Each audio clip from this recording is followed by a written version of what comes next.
Hello friends, welcome back to the Manzil Bharat. कैसे हैं आप सब? I hope you all are fine और अपने एग्जाम की प्रिपरेशन आप पूरी डेडिकेशन के साथ कर रहे होंगे। आज हम करेंगे कुछ एमसीक्यूज ऑन जनरल साइंस। ये टॉपिक 10 मार्क्स बियर करता है आपके सुपरवाइजर एग्जाम में, और जितने भी इक्वेशंस मैं आज आपके लिए लेके आई हूँ वो प्रीवियस ईयर पेपर्स में जीकेएसएसबी ने पूछे हैं। हमारे सिलेबस में कुछ टॉपिक्स मेंशन है जनरल साइंस में, जैसे विटामिन, सोर्सेस ऑफ एनर्जी। तो इन्हीं से रिलेटेड प्रीवियस ईयर में जितने भी क्वेश्चंस पूछे गए हैं वो आज हम सॉल्व करेंगे। तो चलिए स्टार्ट करते हैं। सो बिफोर मूविंग फॉरवर्ड, आपके लिए ये न्यूज़ कि जो बच्चे पीडीएफ्स के बारे में पूछ रहे थे, तो अब उनको मेरे सारे लेक्चर की पीडीएफ हमारी ऐप पे मिल जाएगी। हमारी ऐप का लिंक आपको वीडियो के डिस्क्रिप्शन बॉक्स पे मिल जाएगा। साथ ही आपको मिलेंगे 5 फुल लेंथ टेस्ट, जिसमें जो स्पेशलाइजेशन पोर्शन है उस पर काफ़ी फोकस किया गया है। विद डिटेल एक्सप्लेनेशन आपको क्वेश्चंस मिलेंगे। सो 5 टेस्ट सीरीज, साथ ही आपको सारे मेरे लेक्चर्स की पीडीएफ मिलेगी on a very nominal price of 99 rupees. तो ऐप का लिंक आपको डिस्क्रिप्शन बॉक्स पे मिल जाएगा, आप वहां जाके इन दोनों चीज़ों का बेनिफिट ले सकते हैं। तो चलिए moving towards the first question. So which of the following vitamin is also known as cobalamin. So जो साइंटिफिक नेम है हर विटामिन के वो आपको पता होने चाहिए। किसी भी विटामिन से रिलेटेड क्वेश्चन पूछा जा सकता है। So what is the scientific which of the following vitamin is also known as cobalamin? B6, B2, B11 और B12? So the correct answer is B12. B6 is pyridoxine. ठीक है। So B2 is riboflavin. और folic acid को कभी B9 और कभी B11 भी कहा जाता है। Okay, next, which of the following nutrient deficiency causes megaloblastic anaemia? So megaloblastic anaemia किसके डेफिशिएंसी से होता है? Option A is pyridoxine, option B is folic acid, option C is cobalamin और ऑप्शन डी इज नाइसिन। देखिए, जो megaloblastic anaemia है, जिसमें जो साइज है आरबीसीज का वो थोड़ा बड़ा हो जाता है, वो 2 मेन इंपॉर्टेंट न्यूट्रिएंट की डेफिशिएंसी से होता है। One is folic acid and second is cyanocobalamin, that is B12, vitamin B12। ठीक है, लेकिन यहाँ आप देखिए ऑप्शन दोनों ही मेंशन है। तो ऐसी कंडीशन में आप क्या करेंगे? सो जो मेन जो न्यूट्रिएंट है, जिसकी जो आप कहें कि जिसका मेन जो है फंक्शन है इज टूवर्ड्स कॉजिंग, जिसकी मेन डेफिशिएंसी से ये मेगालोब्लास्टिक एनीमिया होता है, जो मेजर कॉज है उसका, दैट इज फोलिक एसिड। ठीक है, ड्यूरिंग प्रेगनेंसी अगर प्रेग्नेंट लेडी को फॉलिक एसिड की डेफिशिएंसी हो जाए तो द अनबॉर्न चाइल्ड के चांसेस बढ़ जाते हैं of suffering from megaloblastic anaemia. So the correct answer, जहां पे दोनों, अगर तो ऑप्शंस में आपको बोथ लिखा है तो you will mark both folic acid and vitamin B12, but अगर दोनों है और आपको किसी एक को मार्क करना है तो most appropriate will be folic acid. ठीक है, B12 जो होता है उसकी डेफिशिएंसी से पर्नीशियस एनीमिया होता है। Fine, okay, next, which vitamin is also known as anti sterility vitamin? कौन से विटामिन को एंटी स्टेरिलिटी विटामिन भी कहते हैं? Vitamin A, vitamin B, vitamin D और विटामिन ई। सो आप ध्यान रखिए, प्रीवियस ईयर जेकेएसएसबी के क्वेश्चंस में पूछे गए हैं, तो ये सभी बहुत इंपॉर्टेंट है। और ये जो जनरल साइंस का कंपोनेंट है ना, ये आपको सेपरेट से नहीं पढ़ना होता, क्योंकि इसके जितने भी कंसेप्ट है, sources of energy, communicable non communicable disease, nutrients, vitamin, जितना भी हमारे सिलेबस में मेंशन है वो आपने अपनी जूनियर क्लासेस में पढ़ा होता है। तो कंसेप्ट आपको कहीं ना कहीं पता होता है उन चीज़ों का, just you need to revise. और रिवीजन भी आप कैसे करेंगे? एमसीक्यूज को सॉल्व करके आप एमसीक्यू सॉल्व करेंगे। अब देखिए, जैसे ये एमसीक्यू है, इसमें 4 ऑप्शंस हैं, चारों ऑप्शन से 4 क्वेश्चंस बन सकते हैं। ठीक है, तो आप इस तरह से इस जो कंपोनेंट है उसकी तैयारी करेंगे। Fine, so vitamin A, vitamin B, vitamin D और vitamin E. So which vitamin is also known as anti-sterility vitamin? So the correct answer is vitamin E. ठीक है, विटामिन ए की डेफिशिएंसी से क्या होता है? That is night blindness. So vitamin B तो B complex है, जिसमें B1, B2, B3 multiple vitamin आती हैं, उनकी डेफिशिएंसी से मल्टीपल डिजीज होती है। विटामिन डी की डेफिशिएंसी से क्या होता है? Rickets. Fine, next, how many vitamin are there in vitamin B complex? B complex जो वाटर सॉल्युबल विटामिन है उसमें कितने विटामिन होते हैं? 7, 8, 9 और 10। सो दैट इज 8 और आप वीडियो पॉज करके ये कंप्लीट पढ़ सकते हैं। ये सारे के सारे 8 मैंने यहाँ मेंशन किए हैं with their names. Fine. Vitamin B1 is called thiamine, B2 riboflavin, B3 niacin, B5 pantothenic acid, B6 pyridoxine, B7 biotin, B9 folate और फोलिक एसिड और B12 कोबालामिन और साइनाकोबालामिन। ठीक है, दोनों इसी के नाम। Fine. Okay, next, deficiency of vitamin A cause, जैसे हम पहले ही डिस्कस कर चुके हैं, विटामिन ए की डेफिशिएंसी से नाइट ब्लाइंडनेस होती है और उसी का जो साइंटिफिक नेम है, यहाँ मेडिकल टर्मिनोलॉजी में उसका नाम कहेंगे तो क्या है, that is xerophthalmia. So the correct answer will be xerophthalmia. Next, which vitamin is essential for healthy brain, brain की हेल्दी ग्रोथ के लिए कौन सा विटामिन इंपॉर्टेंट है, vitamin B6, vitamin B9, vitamin B12। तो B12 जैसे कोबालामिन, 9 इज फोलेट, है ना, लास्ट में हमने देखा अभी, और दिस इज पायरिडॉक्सिन। ठीक है, तो कौन सा इंपॉर्टेंट है, सो ऑल ऑफ देम।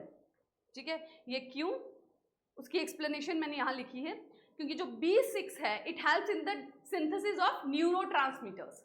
ठीक है, और B9 जो है वो न्यूरोजेनेसिस यानी कि जो न्यूरल ट्यूब है फीटस की उसमें डेवलपमेंट में हेल्प करता है, और B12 भी it helps in the growth of brain और ब्रेन की हेल्थ में। ठीक है, सो B6, B9 and B12 all the 3 vitamins are very necessary for the development of brain। तो इन तीनों की deficiency अगर होगी तो जो main impact होगा that will be seen in the nervous system। इसीलिए during the pregnancy जो लेडी होती है उन्हें दिया जाती है B12 और B9 सप्लीमेंट्स जरूर प्रोवाइड किए जाते हैं। ठीक है, फ्री ऑफ कॉस्ट भी आप देखेंगे प्राइमरी हेल्थ सेंटर्स में B9, B12 और आयरन के जो सप्लीमेंट्स हैं these are provided. Vitamin often act as holoenzyme, apoenzyme, coenzyme और कोफैक्टर। विटामिन्स किसकी तरह एक्ट करते हैं, so the correct answer is coenzyme. Enzymes वो यू कैन से कैटलिस्ट होते हैं जो रिएक्शन को आप कहें कि चलाने में, उनको इनिशिएट करने में जिनका बहुत इंपॉर्टेंट रोल होता है, और कोएंजाइम जो हैं वो सपोर्ट करते हैं एंजाइम्स को। ठीक है, so vitamin act as coenzyme. Which organ stores fat soluble vitamin, so fat soluble vitamin कौन कौन से होते हैं, A, D, E, K। ठीक है, these all are fat soluble, and जो C, vitamin C and vitamin B complex ये होते हैं वाटर सॉल्युबल। ठीक है, सो जो फैट सॉल्युबल है वो कहां पर स्टोर होते हैं, किडनीज, लीवर, स्टमक या spleen. So correct answer will be liver. देखिए फैट की जो डाइजेशन है, जैसे बाइल रिलीज करता है लीवर, ठीक है, तो उसका जो मेन जो फंक्शन है that is towards the digestion of fats. So जो फैट सॉल्युबल विटामिन है वो स्टोर होते हैं लीवर में। Next is vitamin E prevents formation of vitamin D in skin, secretion of superfluous enzymes, absorption of harmful enzymes और keratinization of epidermal cells। देखिए आपने हमेशा क्वेश्चंस को या जो भी आप पढ़ते हैं उन्हें आपको अपनी डेली लाइफ से भी लिंक करना होता है, इससे चीज़ों को रिटेन करना और क्वेश्चंस को सॉल्व करना भी इजी हो जाता है। अब आप देखें विटामिन ई की बात हो रही है, तो आप जो भी स्किन ट्रीटमेंट लेते हो या कभी भी कोई भी सैलून में या पार्लर्स में गया हो तो जरूर आपने देखा होगा कि फेस में विटामिन ई के कैप्सूल्स यूज किए जाते हैं। ठीक है, सो उसका इम्पैक्ट क्या होता है, ठीक है, उसका फायदा क्या होता है, वो जो सन की रेज की जो हार्मफुल इम्पैक्ट होता है स्किन पर उसको मिनिमाइज करता है, because vitamin E act as antioxidants. ठीक है, ये एंटीऑक्सीडेंट की तरह एक्ट करता है और जो भी फ्री रेडिकल्स हमारी स्किन में रिलीज होते हैं due to the effect of sun rays, UV rays, उनको प्रिवेंट करता है। ठीक है, so the correct answer will be keratinization of epidermal cell. Epidermal cell क्या हो गया, जो ऊपर वाली स्किन की लेयर होती है। ठीक, सो ये टैनिंग को भी प्रिवेंट करता है vitamin E. Next, which of the following organism can perform photosynthesis for nutrition.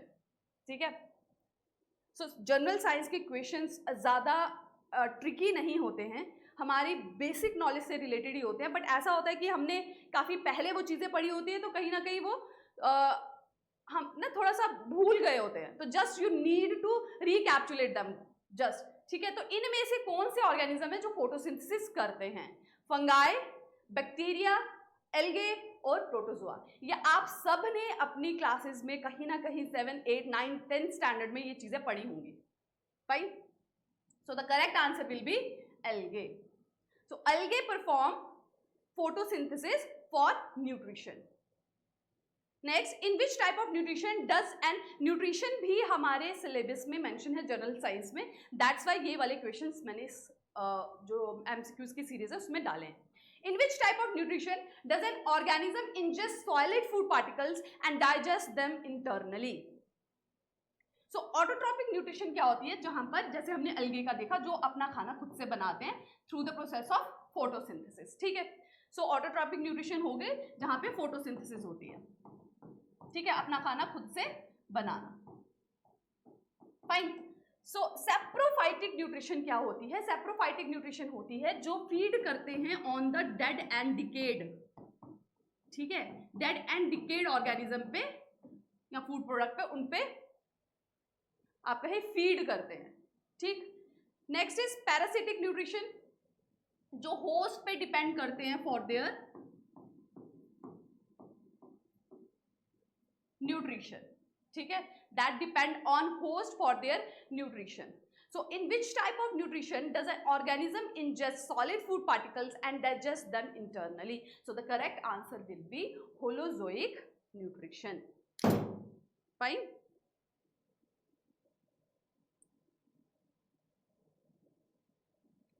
So what is holozoic nutrition? In which intake of complex materials and then they digest them internally. Next, which nutrient is needed in smaller amount? What is essential for various metabolic reactions? So कौन सा product है जो बहुत कम amount में चाहिए but various metabolic reaction में बहुत important role play करता है? कार्बोहाइड्रेट्स, फैट्स, विटामिन्स और protein. So the correct answer is vitamins. What is primary function of water in the body? Source of energy, building muscle tissue, temperature regulation, enhancing brain function. So जो water है उसका हमारी body में जो सबसे important role है that is temperature regulation. हमारी body के टेम्परेचर को वो मेंटेन करके रखता है, ठीक। What is the relationship where one organism benefits while the other is neither helped nor harmed? एक का तो बेनिफिट हो रहा है but the second one is neither getting benefit neither getting harmed, ठीक। सो म्यूचुअलिज्म में क्या होता है? जहां पे बोथ आर गेटिंग बेनिफिट, ठीक। पैरासाइट में क्या हो रहा है कि एक को बेनिफिट हो रहा है और दूसरा जो है वो हार्म हो रहा है, ठीक है। सो कमेंसलिज्म में क्या होता है? एक को बेनिफिट होता है और the other one is neither getting benefit और नॉर हार्म। सिम्बायोसिस में बोथ एक दूसरे को सपोर्ट करते हैं। इसका जो सबसे इंपॉर्टेंट एग्जाम्पल है सिम्बायोसिस का दैट इज लाइकन, ठीक है। इसमें क्या होता है? ये अलगे और फंगाई का कॉम्बिनेशन है। जैसे हमने पहले पढ़ा कि अलगे क्या करते हैं? अलगे फोटोसिंथेसिस करता है, ऑटोट्रॉपिक न्यूट्रिशन को फॉलो करता है, तो वो फोटोसिंथेसिस करता है, खुद से खाना बनाता है। So algae provide nutrition to the fungi और फंगाई इन टर्न अलगे को एक सपोर्ट, एक स्केलेटन, एक बेस प्रोवाइड करता है ग्रो करने के लिए। सो ये एक दूसरे पर डिपेंडेंट है और दोनों एक दूसरे को सपोर्ट करते हैं, ठीक है। So this the combination of algae and fungi is called lichen, fine. So the correct answer will be commensalism. Next, which of the following is an example of mutualism? Mutualism जो अभी हमने देखा कि जिसमें दोनों को फायदा होता है, ठीक है। So option A is a tick feeding on a human. Tick feeding on human, तो टिक को तो फायदा हो रहा है बट ह्यूमन का तो ब्लड लॉस हो रहा है, उसको तो कोई फायदा नहीं हो रहा, ठीक।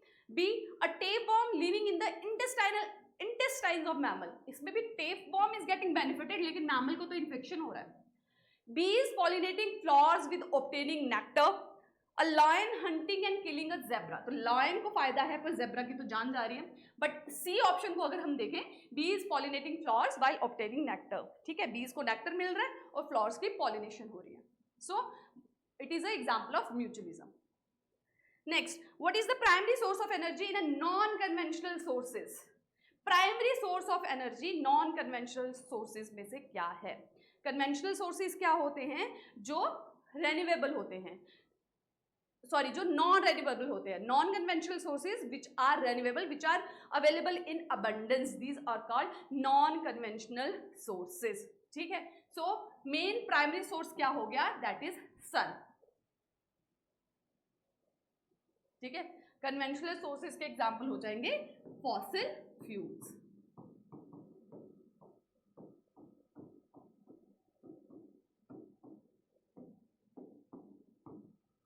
नॉन रेन्यूएबल, और इसका एग्जाम्पल हो जाएगा फॉसिल फ्यूल, ठीक है, जैसे coal, petroleum etcetera. Which of the following is a conventional source of energy? इसी में आ गया, लास्ट स्लाइड में हमने किया।